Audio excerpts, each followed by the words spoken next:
This is Annie. Annie likes books. She likes words.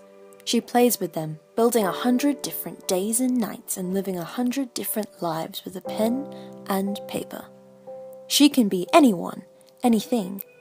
With her beloved alphabet, she makes herself a character and falls in love with the friends she creates. She so wishes she could meet them.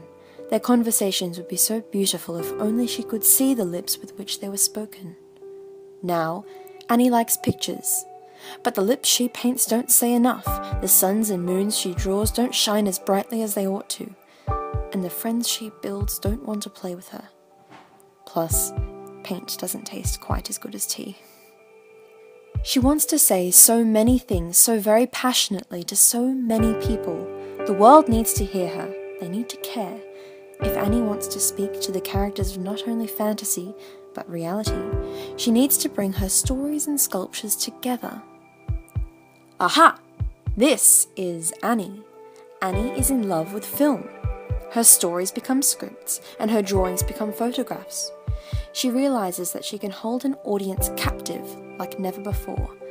They are as vulnerable as her stories make her. She takes as many courses as she can to understand her new creative powers. She goes to Channel 7 for work experience, where she asks, "How can I become a filmmaker?" and is told to simply make friends. Annie sighs. She joins debating, she gets a part-time job, she joins a conservation group, she is a team member. She initiates an English tutoring program at her school, she is a leader. Being original is what Annie does best. She wins a global writing competition and makes endless short films until it is time for her major works in the HSC. Oh dear, she's stuck. She can't bear the thought of being unextraordinary. The silly girl locks herself away from her work, her family, her teachers, but she learns that working with others will keep her from going mad, that a work in progress doesn't have to be kept under lock and key, that not only stories but lives should be looked at from different angles if they are to be understood.